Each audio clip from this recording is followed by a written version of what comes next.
संभल में इंटरनेशनल वाहन चोर और 24 नवंबर 2024 को शाही जामा मस्जिद सर्वे विरोध में हुई हिंसा के मास्टरमाइंड शारिक साठा की चल अचल संपत्तियों को कुर्क कर लिया गया है।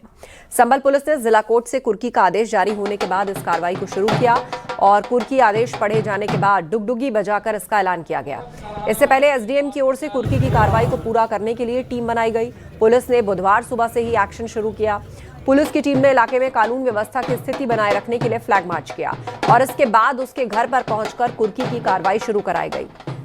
पुलिस के मुताबिक शारिक साठा फिलहाल दुबई में छिपा है। 24 नवंबर 2024 को हिंसा के बाद से ही वो फरार है, तो वहीं उसके गैंग के 3 आरोपी पहले ही गिरफ्तार कर जेल भेजे जा चुके हैं। कोर्ट के बार-बार आदेशों के बावजूद शारिक साठा ने सरेंडर नहीं किया।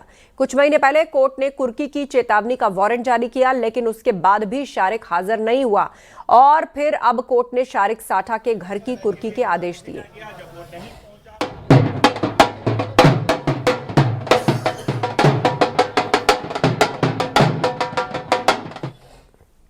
2024 को हुई हिंसा के मास्टरमाइंड शारिक साठा, जो भी वर्तमान में देश में नहीं है, 2020 में देश छोड़ के चला गया था। इस व्यक्ति को गिरफ्तार करने के लिए पुलिस के द्वारा भरपूर प्रयास किए गए, लेकिन इस व्यक्ति को नहीं पकड़ पाए। तो इसलिए आज इस व्यक्ति के खिलाफ कुर्की के आदेश माननीय न्यायालय द्वारा जो दिए गए थे, उनके अंतर्गत आज यहाँ पे गिरफ्तारी सुनिश्चित नहीं होने की स्थिति में कुर्की की जा रही है और इस व्यक्ति की ट्रायल इन एब्सेंशिया चल रही है। इस व्यक्ति के एब्सेंट में इसकी ट्रायल चल रही है।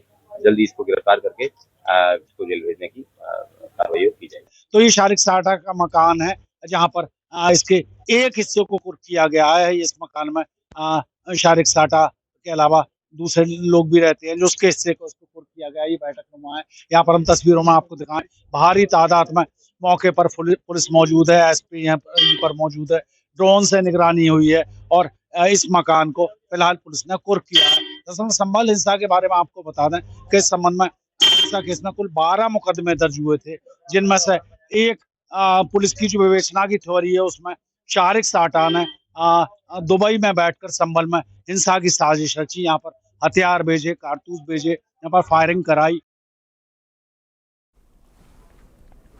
शारिक साठा 24 नवंबर 2024 को संभल शाही जामा मस्जिद में एडवोकेट कमिश्नर के सर्वे के दौरान हिंसा भड़काने के मामले में मास्टरमाइंड घोषित किया गया है।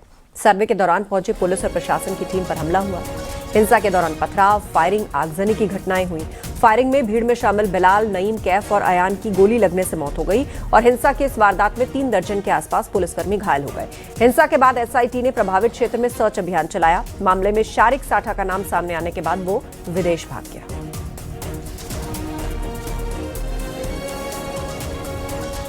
शारिक साठा देश का सबसे बड़ा वाहन चोर के तौर पर जाना जाता है। उसके खिलाफ जालसाजी, चोरी, गैंगस्टर एक्ट समेत 69 क्रिमिनल केसेस दर्ज हैं। दर्ज मामलों में हत्या, आर्म्स एक्ट और संभल हिंसा से जुड़े मामले शामिल हैं। शारिक साठा इस समय विदेश में है। संभल हिंसा के दौरान पुलिस की ओर से दावा किया गया कि उसने हिंसा भड़काने के लिए बड़ी मात्रा में हथियारों को उपलब्ध कराया। शारिक साठा की भीड़ को भड़काने में भी भूमिका सामने आई। लोकल सहयोगियों के साथ मिलकर उसने संभल में बड़ी हिंसा की वारदात को अंजाम दिए जाने की साजिश रची। अब पुलिस उसकी संपत्ति पर कार्रवाई कर रही है। आदेशानुसार मुकदमा अपराध संख्या 340/24 डीएनएस थाना संभल जनपद में हुई 24/11/24 की हिंसा एवं हत्या के मुख्य आरोपी फरार अभियुक्त शारिक उर्फ साठा पुत्र सायक हुसैन निवासी मोहल्ला पजाया दीपा सराय थाना संभल जिला संभल के विरुद्ध धारा 85 बीएनएस कुर्की की कार्रवाई हेतु आदेश जारी किया गया है। उक्त आदेश के अनुपालन में अभियुक्त शारिक उर्फ साठा उपरोक्त की चल अचल संपत्ति को माननीय न्यायालय सीजीएम संभल स्थित चंदोसी के आदेश के अनुपालन में कुर्क की जाती है।